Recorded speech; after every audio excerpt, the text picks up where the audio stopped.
Alabama, to no one's surprise, took home the SEC championship at the tournament, just like they did in the regular season. Brandon Miller was exceptional in this tournament. Weren't even really challenged. No. And he turned it on in the second half in their game against, Missouri. Mm-hmm. And then, of course, did his thing in the championship game against A&M. He's the tournament MVP, and on the court, rightfully so. Nate Oates hoisting the net as Alabama wins the championship, and they get the number 1 overall seed for the first time in school history. And they're still facing all these questions, and rightfully so, about what took place on January 15th, where Miller supplied the weapon that was used in a murder of a 23-year-old single mother at a club in Tuscaloosa. And while Alabama's not saying anything, some Alabama fans, and they don't represent all of the fans, but a snapshot of just the stupidity of walking into arena wearing a shirt that says "Killing Our Way Through the SEC in 23." You can't wear certain organization T-shirts in that arena and get away with it, right? But you can wear this and get away with it. Craziness. And it wasn't just one, it was 2 fans that were wearing this at the SEC tournament last weekend. It doesn't represent all Alabama fans, but it also surprises no one that Alabama fans would do this. That's a problem for your fan base. Yeah. I was not surprised to see the stupidity in this whole thing. And there's a lot of fan bases that, there'd be an idiot that might wear something like that to a game, mocking the murder of a young single mother by one of their players. Someone would kick that person's ass in their own fan base and remove them from the venue or tell them to take it off. I don't think any Alabama fan was doing that. Certainly no one with the SEC was. The SEC was too busy tweeting the moment, this moment. And it was Alabama celebrating an SEC championship, which is just ridiculous. I like that Greg Gumbel is pointing out what's going on with Alabama. I hope everyone that has their games points it out. Broadcasts have pointed out far less that have gone on with programs than what's going on with Alabama right now over the course of entire games sometimes. So I have no issue with that. For these 2 idiots that came to Nashville, I've heard from multiple people that they live in Tennessee, which anyone who lives in Middle Tennessee understands. There's a huge Bama bandwagon contingent in Middle Tennessee. Heard from multiple people that one person's a neighbor with this person who wore it and said, not surprising at all. And they definitely are Bama fans that came to the game. Some speculated maybe it's another fan base trolling Alabama by wearing it. Pathetic. It's pathetic and stupid and everything that you can say. And again, doesn't represent the entire fan base. I know decent Alabama fans that I'm friends with. But what it also doesn't do is surprise anyone. And that's an Alabama problem now. And the Alabama problem is caused by your university and your program's lack of any discipline with Brandon Miller. And the more you defend it, and if it's even 1, 2 people, whoever, wearing stupid stuff like this, it's going to continue to be a stain on your entire university, whether you want to admit it or not. And this Alabama team, we may get into our brackets at some point. I have them cutting down the nets again in Houston with a national championship. I have them winning. And it's not going to get any less awkward from here on out. As this becomes more and more of a national talking point and everyone starts to learn more and more about this story, they're going to root against Alabama even more. It's going to be talked about more. We're going to spend a week talking about them going to the Sweet 16. We're going to spend a week talking about them getting ready for the Final Four in Houston. We're going to spend 2 days of build-up after the Saturday of the semifinal to the Monday night national championship game, discussing more and more about how awkward it's going to be to hand them a national championship trophy. NCAA will handle it the same way the SEC did this past weekend. And, the stories at The Athletic where Kyle Tucker, I believe, was at the SEC tournament and spoke off to the side with Nate Oates. And a great piece where he details how with Nate Oates and with Brandon Miller at all times, Brandon Miller's cutting down the net at Bridgestone Arena, and there is a PR specialist with him at all times by his side. In Nate Oates' case, he was advised not to speak, according to Tucker, to The Athletic on the side, and he went ahead and did it on what the last few weeks have been like. All the while, a university lawyer and a PR specialist were both there to observe and listen into what he was saying. But here's the quote to The Athletic from Nate Oates after winning. The longer we keep winning, the more questions you're going to be asked. But I've kind of approached it in this way with the team. We all know who we are in this room. We have a really good group of guys. The world thinks something different right now. But the longer we play, the more they see of us, the better chance we have to show the world what kind of guys we really are. We know who we are.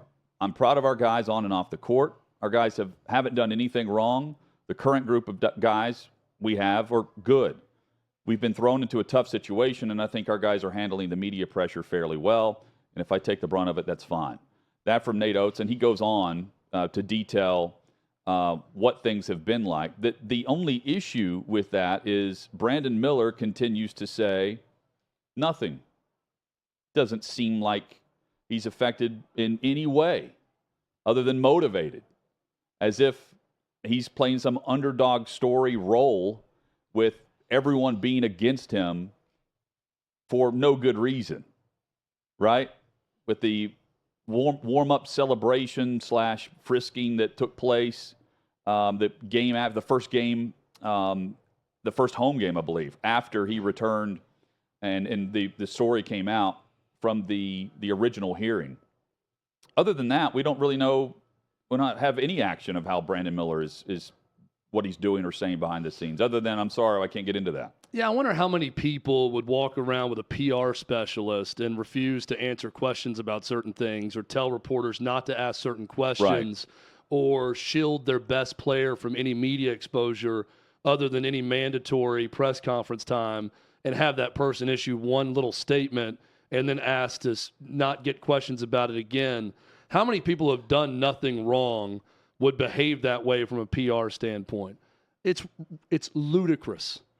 It's ludicrous that Nate Oates is not apologizing every time he gets in front of a microphone about how he handled this. They can do this without putting themselves up for more liability. You can say, hey, in hindsight, we feel awful about it. Don't tell me about how these guys in your team have done nothing wrong. Brandon Miller did something wrong. Whether you want to believe the defense attorney and everything he said or not, what happened was wrong. He physically transported the weapon that ended up killing someone. If he thought he was going to a church meeting at 2 a.m., doesn't matter. Wrong things happen because of his actions and his decision to go to that spot. So you could acknowledge that and have suspended the kid for a time. I've even lessened a little bit on you got to automatically kick him off the team. 5-10 game suspension. And then you're not facing these questions as much. And don't tell me that you have been launched into something completely out of your control. Boy, we got a group of great guys, and we have been put in this adverse situation, and we don't deserve it. No, you deserve every bit of criticism you're getting right now. Yeah, don't give me that. And they continue to double down as a university. Nate Oates, in this piece, he says the reality, and I'm reading from the piece, not a quote. The reality, Oates said, is that Alabama's athletic director, university president, and board of trustees were all involved with the decision not to suspend Miller or Bradley, and, quote, everybody was comfortable, end quote. So that's going to continue to be their stance, and the coverage is only going to mount, Chad. The SEC tournament was a glimpse, I believe, of what we're going to see, especially if they make a run to the Final Four. Let me give you a little just sneak peek into what that process looks like at Alabama when you're talking about school president, board of trust, everyone else, legal department that gets involved in something. When you are Nick Saban or you're Nate Oates and you're a successful coach at Alabama, they come to you and say, hey, coach, what do you want and how should we spin it? And when Nate Oates says, I don't want this guy to miss a second because he's our best player, they get to work on, okay, well then how can we cover ourselves and do this? When Jermaine Burton hits a woman on camera in Knoxville and Nick Saban don't want to do anything about it because he's pissed off because the opposing crowd stormed the field and he felt threatened by it, what does Nick Saban do? He tells his bosses, in air quotes, what he wants to happen, and they set about working to make sure that's exactly what happens. This is par for the course at Alabama or probably any major program where coaches lead the way. Now, if Nate Oates would have come out and said, this is shameful on our program, this is awful, we know now that Brandon was at least there that night. Jaden Bradley was around that night also. We're going to suspend both indefinitely, I believe Brandon and what he's saying. We're not going to kick him off the team, but we're going to suspend him indefinitely until we get more facts or find out everything. If Nate Oates said that in the beginning, guess what his bosses would have done?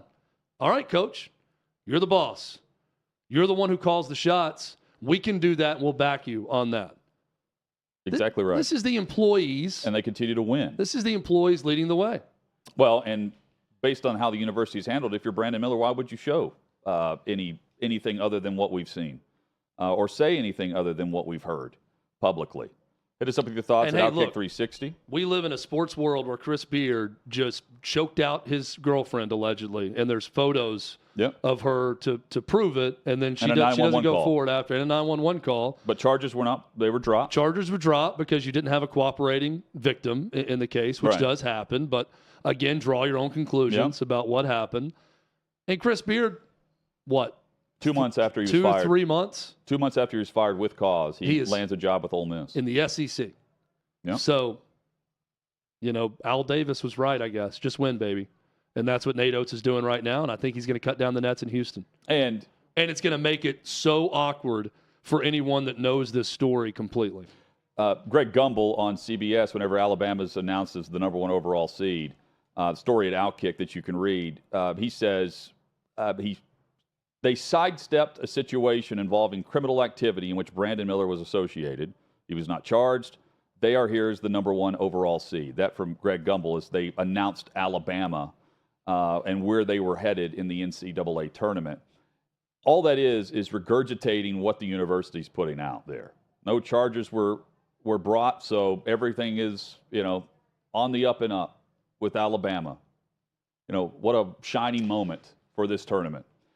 The sidestepping has come through the university towards Miller, and then what we're seeing in answers to media that are asking the questions post-game or in between games or right after the game on the court, where Marty Smith asked Brandon Miller, I believe it was the semifinals, on ESPN, asked Brandon Miller about his performance and then followed up with the situation that we're referring to with Jamia Harris losing her life. And Miller just kind of gave him this blank stare, and Marty quickly just picked up and went to the next question. But he did ask it, but they're not going to say anything. See, I can't. I've watched the Greg Gumbel video. It was so poorly executed in what he was saying that I couldn't tell if he was trying to downplay Bama's involvement in it, or he was trying to be critical of Bama, but in doing so tried to sort of lessen the blow of it by saying criminal situation instead of murder. It's almost like he didn't want to go all in. He wanted to go half in on criticism. I don't think he was saying it as a compliment when he said they sidestepped a criminal situation. No. I think it was an attempt. It was a very clumsy attempt to be somewhat critical while saying the story about Alabama's season that left the viewer thinking, I don't know if this guy is applauding Alabama for their legal entanglement and how they got out of the situation, or if he's trying to be critical. That I was left just thinking, I don't know what he's trying to accomplish here. And what my hope would be is whenever they have the studio shows. I'm glad he brought it up, by the way. I am glad at least he mentioned it. Yeah. Right. But whenever they have the studio shows, that they treat it the way the SEC Network did after Miller's first game, at South Carolina, I believe, was the first game after we saw the hearing take place where the information came out. It was the night after. SEC Network handled that well with their criticism of the situation and Nate Oates' comments and everything. My guess is we will see further discussion on that throughout the tournament as this comes. I don't think Alabama is getting bounced anytime soon.